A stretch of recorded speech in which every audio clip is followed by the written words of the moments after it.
사람들은 실수하고 또 사람들 마음은 자꾸 변하죠. 그래서 우리가 상처도 받고 어려움에 처하기도 하지만 하나님은 신실하십니다. 하나님은 변하지 않으시는 분이시고 하나님은 공의로우신 분이시고 그분은 우리를 아프게 하지 않습니다. 우리가 사람을 믿고 의지하면 시험에 빠지게 되지만 하나님을 믿고 의지하면 우리는 하나님의 은혜 안에 축복을 누릴 수 있습니다. 하나님께서 성실하시고 신실하시고 거룩하시고 공의로우셔서 그를 찾는 모든 자들을 향하여서 변함없는 사랑으로 대해 주십니다. 사랑하는 성도 여러분, 오늘 하루도 하나님을 믿는 믿음과 그분의 큰 은혜와 사랑 가운데 승리하시기 바랍니다. 사람들은 변하지만 하나님은 변하지 않고 사람들은 우리를 떠나지만 하나님은 그를 찾는 자들을 환영하십니다.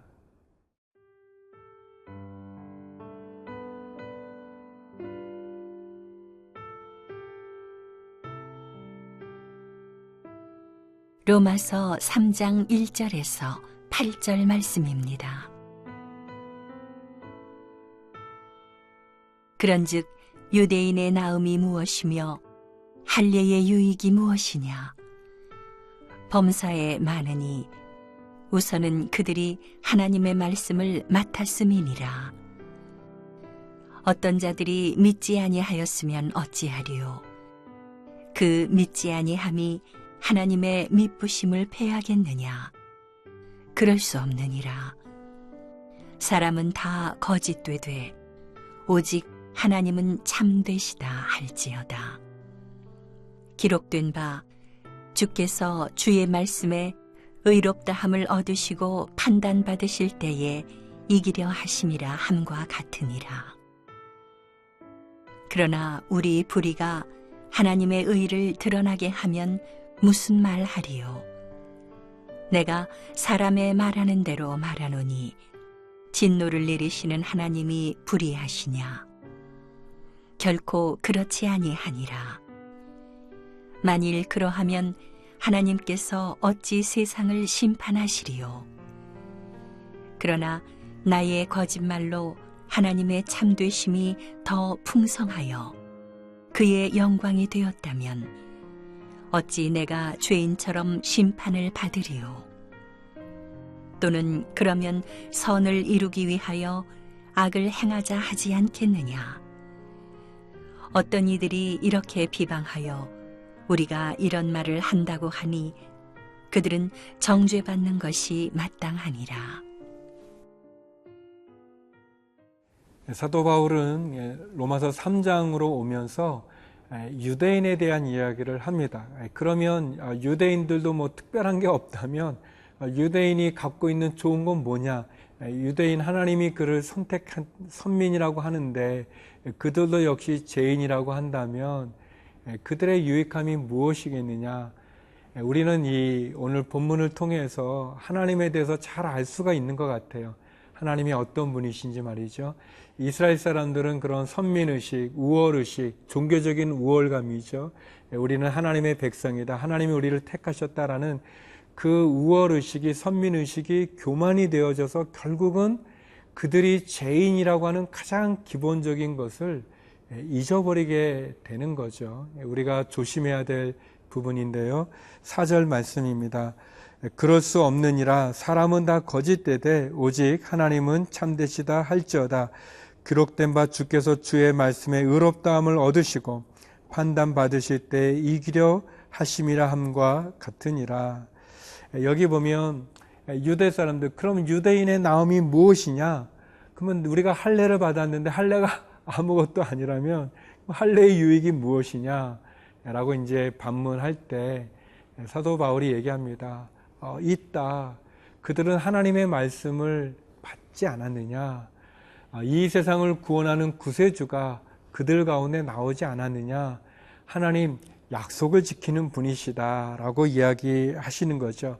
사람들은 다 거짓되지만 그러나 하나님은 의로우시고 신실하시고 변하지 않는다는 것을 말하고 있습니다. 사실 유대인들은 하나님의 말씀을 받았습니다. 율법을 받았어요. 그리고 구세주가 예수 그리스도가 그 유대인들 가운데 탄생하셨죠.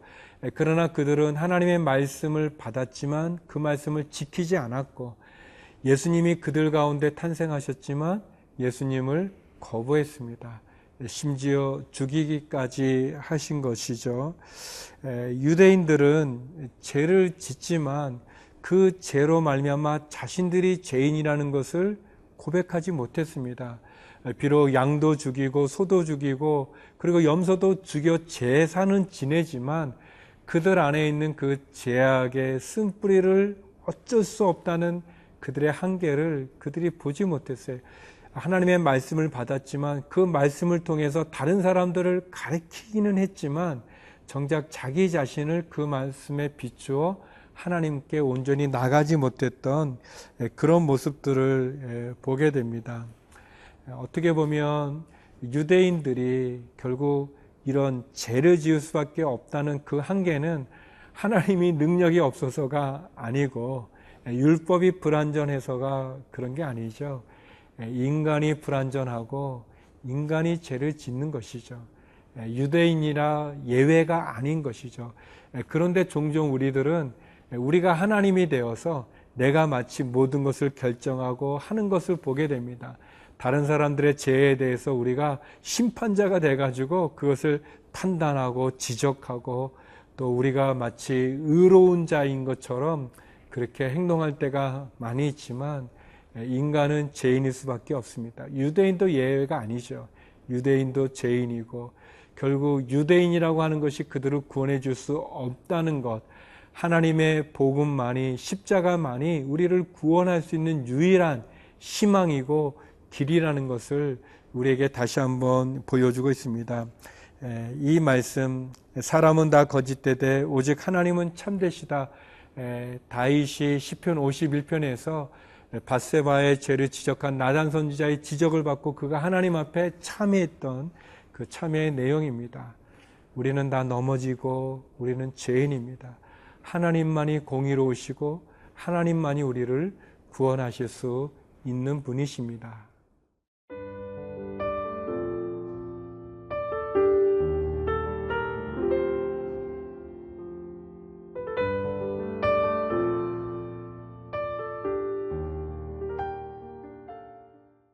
모든 사람이 죄인이고 결국 율법이 우리의 죄를 드러낸다고 얘기하자 아주 이렇게 궤변을 늘어놓습니다. 그러면 우리의 불의함이 하나님의 의로움을 드러내니 우리의 불의함을 칭찬받아야 되는 거 아니냐, 뭐 그런 말도 안 되는 얘기를 이렇게 하는 거죠. 또 심지어 나의 죄로 인해서 하나님의 거룩함이 드러나게 된다면 나이가 죄를 짓는 거, 그 죄가 하나님의 의로움을 더 빛내는 거 아니냐.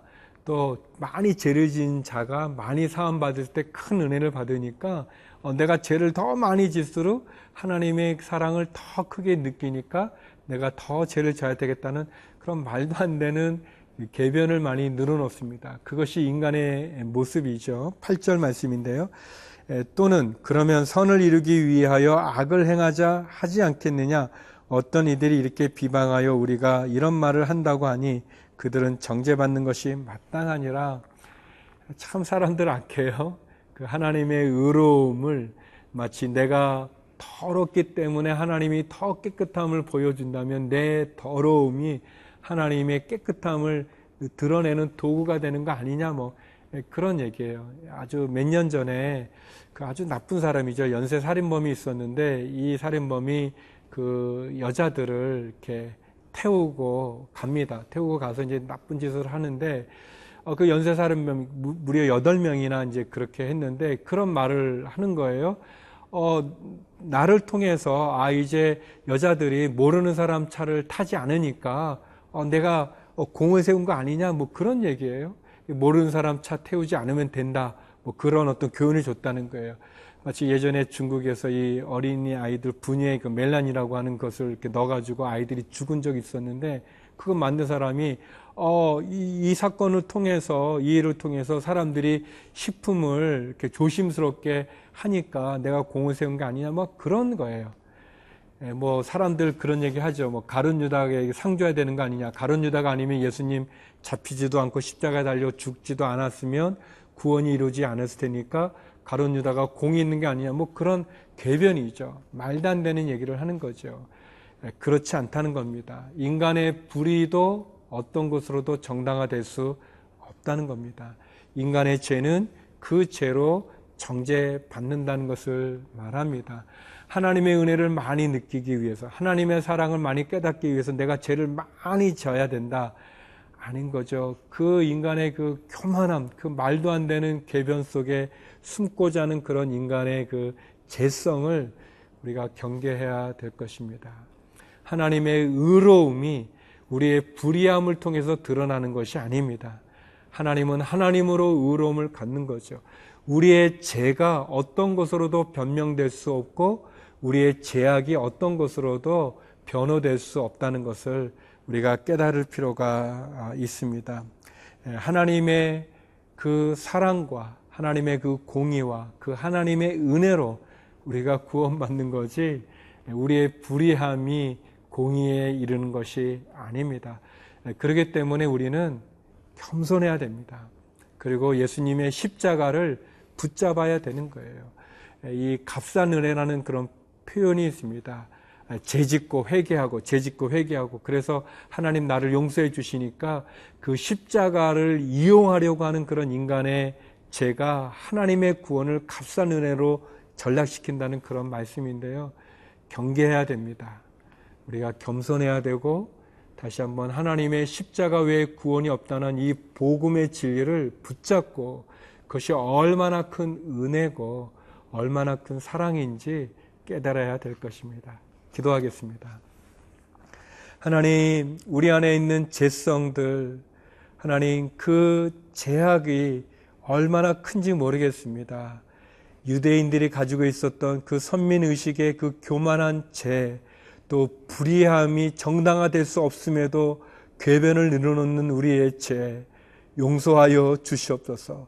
겸손하게 하여 주시고 하나님의 십자가 앞에 온전히 엎드릴 수 있는 저희의 신앙, 저희의 믿음 되게 하여 주시옵소서. 예수님 이름으로 기도드립니다. 아멘.